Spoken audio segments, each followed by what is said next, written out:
अमरोमदा GAC की मिहुत सिंगना लेमखोंगदा लेबा 57 mountain division की ऑफिसर सिंगा वारी सानबा चंद्रिंगै ममांगदा लाइस्ट्रम कमल बाबू की रिपोर्ट अमा ngase ayu pung 13 फाउबगी मनुंगदा पीगनी हाइना आर्मी की मकोक थोंबा ऑफिसर सिंगना थाजबा पिरखी वाफम अदुगी मतुंगिना कांतो साबलदा मियाम की ओइबा मिफम अमा पांगथोखी अदुबु नुंगथिल पुंग अहुम फाउबा आर्मी की माइकेदगी वाफम अमता फोंदुरक्तबा मरमना कोइसाउनरबा मियामना बाबुआर की फेंसिंग नमखाइरगा लेमखोंग आर्मी तमना चंगसिनबा होनरखी ओइरगलिबा पिबम मदुदा इंडियन आर्मी की माइकेदगी सुअथिंगबा पिदुना नाकल अनिगी मरक्ता चाउना मुकनबा थोखी तुंगदा नुमिदांग वाइरम पुंग मरिगा मिनिट 10 रोम ताबदुवाइदा 57 माउंटेन डिवीजन की ऑफिसर सिंगा वारी सानरुनबा जेसी की नुपी मिहुट मरी अमदे नुपा मिहुट अनि पुना मिहुट तरुकना साबति ममा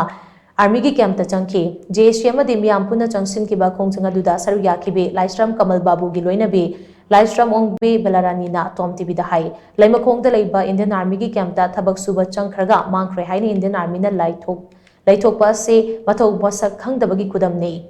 महाकी मपुरोइबा से सेनमी अमो ओइदुना इमुंग पुरिबने मपुरोइबा मांखिबा नुमित तरुंगी सुरबा फाउबा लंगला लंगजिल अमदा पुथोकपा ngamdana लेरिबा से लाइबक थीबने अतुबा मतमदा मपुरोइबाबु टेक्ता काइदना इमुंगी मियोइसिंगदा सिनबियु हाइना बेलारानीना लेंगाकी पोडिंग चिंगसिलकली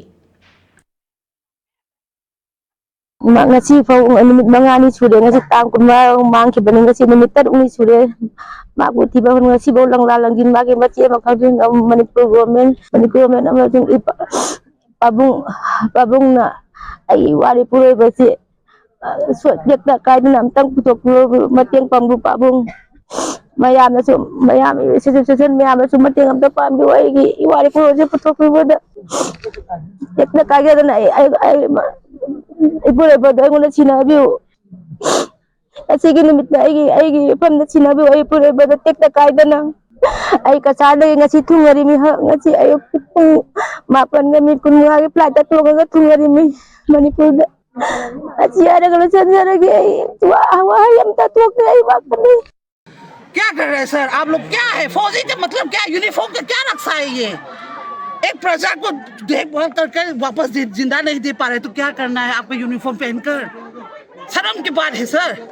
बहुत शर्म की बात है वो फाइट के लिए चला गया अलग बात है डू एंड डाई वो तो एक्सेप्ट करता हूँ हम लोग वो भी नहीं है ना सिर्फ अपनी कंपनी के अंदर काम करने के लिए बंदा अभी वापस नहीं आ रहा है 6 दिन आप लोग कुछ नहीं कर पा रहे रिपोर्ट भी नहीं दे पा रहे तो क्या है आपका यूनिफॉर्म पहनने का कैसे देश का रक्षा करता है बताइए सर आप सुबह से रात तक के अंदर तो एक बार कम से कम आपका फैमिली से कांटेक्ट तो किया होगा ये 6 दिन से नहीं कर रहा है कम से कम 5 मिनट तक तो किया होगा हम सुरक्षा में दिखता है बोला होगा फैमिली में तो उस लड़की का क्या ये इसका क्या कसूर है बताओ।